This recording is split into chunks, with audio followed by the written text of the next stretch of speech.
Hello guys, how are you all doing? This is Rob of Rule of Two Review. Welcome back to the channel, and can you believe it? It is almost the end of the year. 2020 is almost over, which means it's time to talk about my 10 favorite games of the year. So I'm someone who really enjoys the whole New Year holiday celebration time. This is one of my favorite times of year.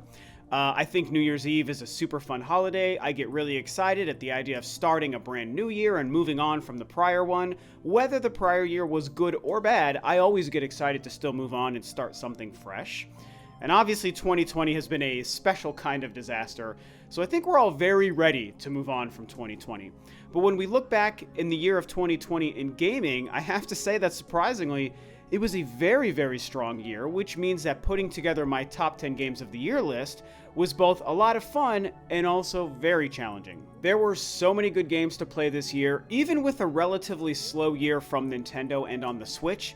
Just across the board on all platforms, so many very good games that came out this year. I played almost every single game that I wanted to, which means that there are a lot of games that did not make it on this top 10 list, but that's the purpose of a top 10, right? It's only supposed to narrow down those 10. Inevitably, some games won't make it on the list. I do, of course, want to mention, this isn't an official list. This is just my list for me and my tastes on my channel based on what I played, right? So I'm not trying to say this is the definitive list you should agree with. This is just one guy's opinion. And I only represent myself, which means there are a couple of games I really wanted to play this year that I actually didn't get to, which is a shame. The two notable ones that won't be making it on this list because I didn't get a chance to play them, unfortunately, is Immortals Fenyx Rising and Hades. And obviously Hades is a big one and I think will be controversial because a lot of people think it's one of, if not the best game of the year. It was nominated for Game of the Year at the Game Awards shows. Plenty of other outlets are naming it their Game of the Year. So I know it's fantastic and I want to play it, but I haven't had the time. Same with Immortals Fenyx Rising. And because those are two games that I think would have a really good shot at making it into my top 10, I wanted to put it out there that I didn't get to play them, so they weren't considered for my personal list. And with all that being said, we're just going to jump in here and start off with number 10. And for myself, at number 10 is going to be Nioh 2. So Nioh 2 takes this spot on the list for me because it's the sequel to a really fantastic game, the original Nioh. Now, these games are basically trying to do kind of what the Dark Souls games do, only they're using the samurai sort of motif. And a lot of people get sick of games that are Dark Souls-like. I, however, don't. I love Dark Souls, and I love games that try to do what Dark Souls did, even if they're blatant ripoffs. And I think that Nioh, these games cross into both being blatant ripoffs, but also still being fairly unique. And I think Nioh 2 is far superior to the original game. It is very difficult. Tons of new things thrown into this game. I just loved having this great, awesome, samurai, ghost-filled, difficult adventure to go through. I just had a blast. I'm not great at these games, but I'm good enough to make my way far through. And it's a great game. So it's a series that appeals to me. As a Dark Souls fan, Nioh 2 is fantastic. So for me, it's number 10. Coming in at number 9 is going to be Doom Eternal. That's right. Another game that a lot of people will probably put much higher on their list. I even know a couple of people, good friends of mine and fellow YouTubers, who probably have it at their number 1 for the year. And it's a fantastic game, so I think that that's great. I'm personally in the camp of, I think I enjoyed the 2016 Doom more than I enjoyed Doom Eternal, but Doom Eternal definitely is overall the bigger, better, more flashy game. I mean, it's like, in terms of the craft of gaming, yes, Doom Eternal is the superior game. I just enjoyed my experience with the surprise of the 2016 Doom so much more that maybe that's what held Doom Eternal back just a little bit. But on its own merits, it's a great game. It's more fast-paced action. It's crazy guns. It's lots of kills. It's going to different locations. It's powering up so many different elements of your character and your weapons. And there's just a lot to do. It's a great, huge, fun adventure. I like first-person shooters. I was such a fan of the 2016 Doom reboot that of course I was going to find the sequel to also be fantastic. So even though it's not super high on this list, make no mistake, I loved this game. I played it front to back. I think it's fantastic. I recommend you play it. So for me, Doom Eternal comes in at number 9. At number 8 for myself is going to be Spider-Man Miles Morales, which I played on the PlayStation 5. And the 2018 Spider-Man game was a huge hit. I loved that game. Everyone loved it. It sold like crazy. It reviewed like crazy. And so the sequel featuring Miles Morales, who did have a small part to play in the 2018 Spider-Man, was also crazy exciting, and doubly so because it was going to be launching with the PlayStation 5. And I gotta tell you, I didn't expect this, but I'm pretty sure I enjoyed Miles Morales more than the 2018 Spider-Man game. Partly because Miles Morales turned out to be such an awesome, fun, and endearing character. He's so lovable. He's so pure. I just love everything about him and the performance of the actor who played him. I thought he was great. I do have a couple of issues with one of the main other foes, the character Finn that he deals with, and I'm not going to spoil anything. I have some issues with how she was implemented into the game, but it didn't really hold the quality of the game back, in my opinion, regardless. And I think that somehow, despite the fact that the 2018 game perfected the amazing feeling of swinging through the city as Spider-Man, I think that somehow Miles Morales did it even better. And I don't even know how to explain it. It just feels and runs and plays better. And the fact that it's a shorter, more streamlined experience also, surprisingly, I think makes it a better game as well. And so, I don't know, this game is everything the last game did well, only it's doing it better. Miles is a fantastic character, the story is very interesting, the gameplay rocks, so for me, it comes in at number 8. And next, coming in at number 7 is going to be the Resident Evil 3 Remake. Now, this is a game that I know will be the first, probably fairly big controversy on this list, because when this game released earlier on in the year, a lot of people were very down on it, and they were complaining about the fact that it was too short, much shorter than the RE2 remake from last year, and so people thought it was just all around not a very good game, and that's fine. I mean, everyone's opinion is their own, so I don't have any issues with people feeling that way. All I can say is I don't feel this way, and as I said in my review the very day that I finished this game earlier in the year, I think this game was great. And surprisingly, the shorter length actually didn't bother me either. Kind of similar to Spider-Man, how being a shorter, more focused game, I actually think helped it. Now, I will say that Resident Evil 2 Remake last year was the much better game than Resident Evil 3 this year, without question, but I still loved this Resident Evil 3 Remake. I thought that they just did another fantastic job taking the same approach to the last remake and applying it to this one. I enjoyed the experience, I enjoyed the characters. As I said in my review, Resident Evil 3 is probably of the original PlayStation Resident Evil games the one I'm the least familiar with. I didn't play much of it, I never beat it, so a lot of this game was also new to me. That was something I really appreciated. Granted, I say new given the context that I know a lot about this game because it's been so many decades since it released, but as far as experiencing it, I had a blast with it. Yeah, the Nemesis aspect maybe wasn't handled the best, and that is one of my few complaints. He didn't feel like he was really hunting you in this game the way I know he did in the original release, but everything else about it was just fantastic. Loved the story, love Resident Evil. This game is great, so here it sits at number 7. And coming in at number 6 is going to be the Xenoblade Chronicles Definitive Edition for the Nintendo Switch. And this one is tricky because I'm somebody who owns and have played the original Xenoblade Chronicles release on the Wii back when it launched in, I believe, 2012. I had that game, I played it to death then, and so I was already excited to replay it on the Switch, only with improved visuals, and so I played it to death again this year in 2020. And so it's tricky because it's not technically a new game, and they didn't really add all that much new to it like I think a lot of us were hoping they would. It turned out to be just a better looking game on a more powerful system. But it doesn't take away from the fact that even here 8 years later, this game is still a masterpiece. It is an amazing, huge open world. When you remind yourself that this game and the size of this game, the complexity of the combat, and the crazy good visuals for what they were at the time, the fact that they were on the Nintendo Wii is so impressive. And, you know, I think that the visual upgrade, as far as art style, was fantastic. Obviously, we know the resolution fluctuates a lot and really leaves a lot to be desired. So sure, being 720 or even lower than that sometimes does hurt the visuals, but in terms of how they improved the textures and the lighting and the character models and the geometry, all of that stuff looks amazing. And it's just still the same great, huge JRPG open world game that it was before. And I'm not even a JRPG fan, so the fact that I love this game and this franchise this much should be a testament to you to how good it really is. So I cannot recommend it enough for myself. Xenoblade Chronicles Definitive Edition comes in at number 6. And at number 5, we have Demon's Souls on the PlayStation 5. And as I mentioned earlier, I'm a big fan of the Dark Souls formula and that series, so I'm a big fan of From Software and all of the Dark Souls and Demon Souls and Bloodborne stuff that they do, right? That's why I like games that ape that formula, like Nioh, and it's also why I was very excited to play Demon Souls for the first time via this remake.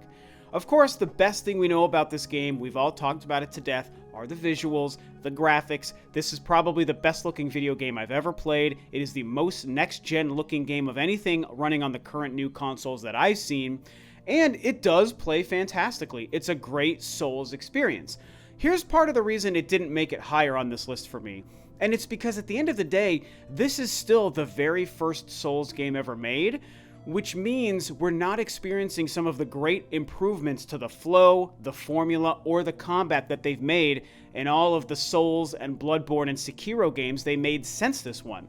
Yes, they updated the visuals and made it more modern in that respect, but they didn't appear to change anything else about the overall formula and structure of this game. And so for me, that does hold it back a little bit. I miss the way the bonfires or the lanterns were added into the newer games to add more checkpoints and save points, and I miss the more effective roll and dodge mechanic, and I also just think the faster combat of the newer games is better than the slower combat of the original Demon's Souls. But it doesn't mean that it's bad. The combat is still good and fun. The world is still fun to traverse. It is still very challenging in a way that makes it fun and rewarding when you overcome those challenges.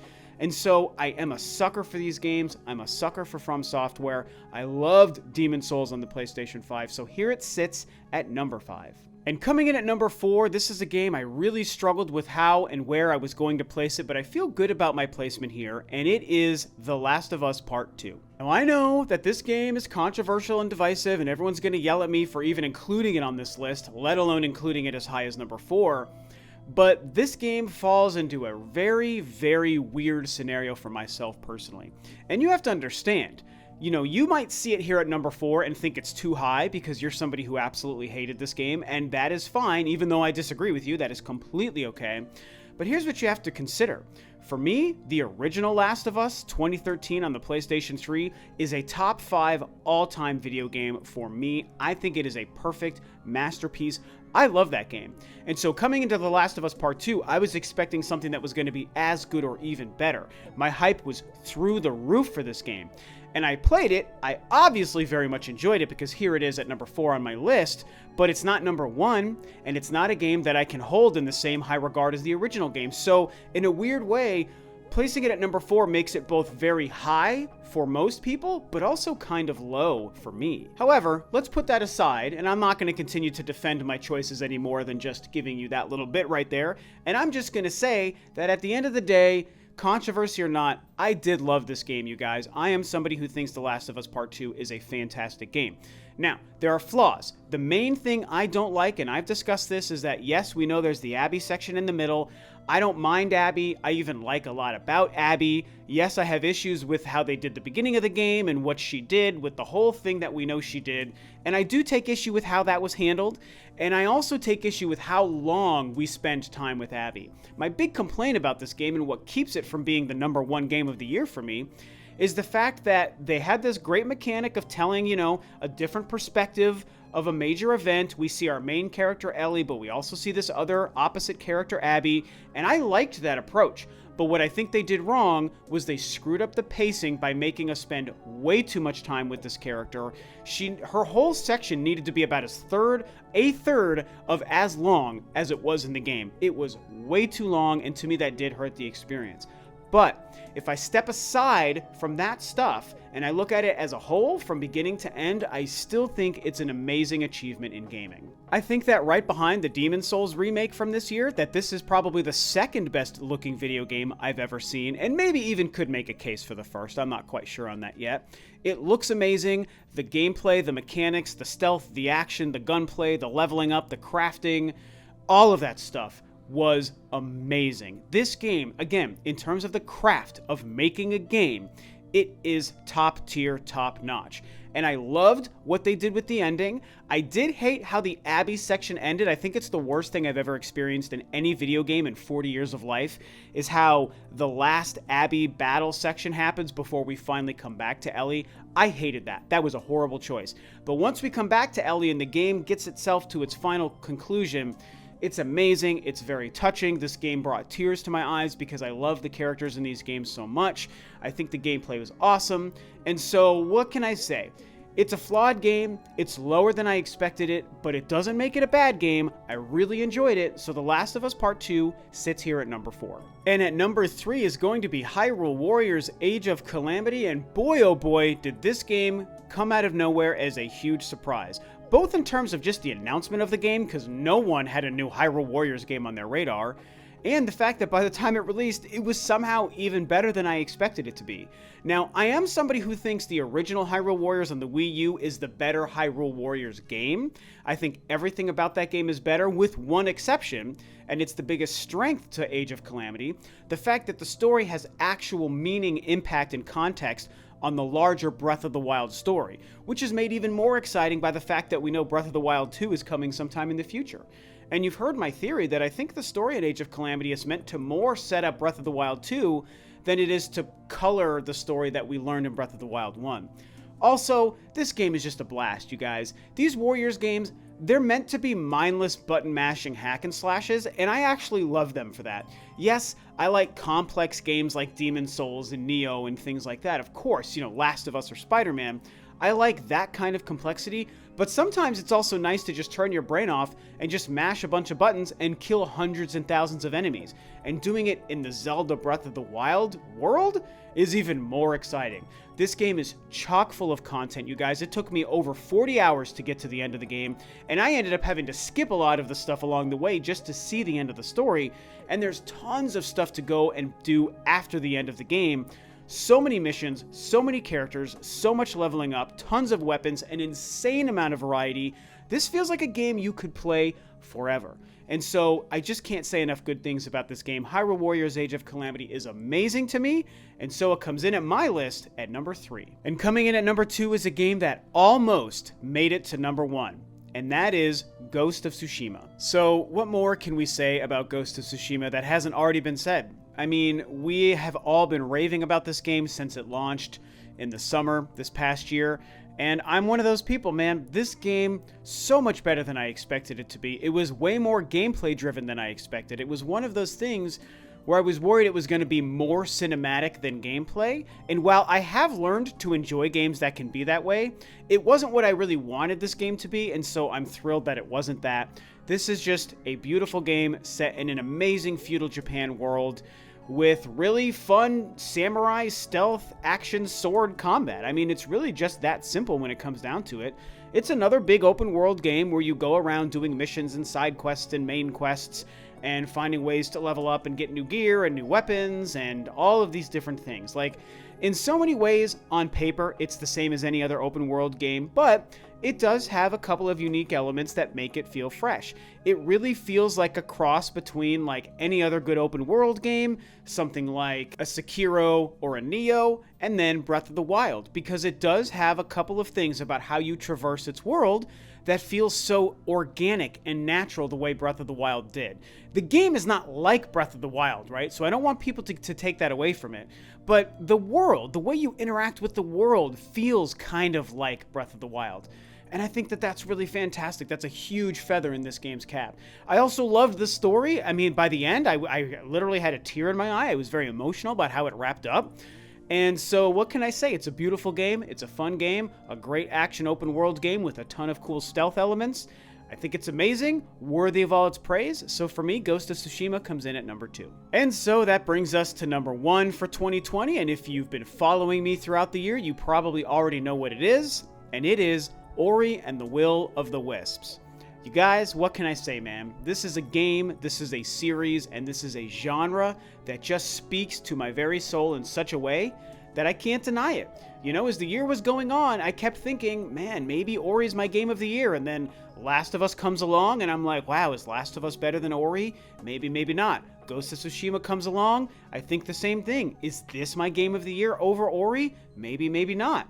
And when I finally had to sit down and put together my 10 favorite games, I just knew in my soul my favorite and most memorable game was Ori and the Will of the Wisps. So it's a great side-scrolling 2D Metroidvania kind of action platformer. And they make a ton of great improvements over Ori and the Blind Forest. The most notable being the fact that they give you real actual weapons and ways to go on the offensive and combat your enemies more than just having your floating little wisp thing that would shoot little things out at people. You actually get like legit weapons like a sword and a hammer and things like that. And what a surprising change to the gameplay this made. You're also doing things where you're kind of leveling up the world that you're in, that you're traversing. You're also helping a lot of the NPCs, and it's just another beautiful game. It's got the best music and my favorite graphics of any game this year. Maybe not the best, but I think it's my favorite in terms of its overall art style.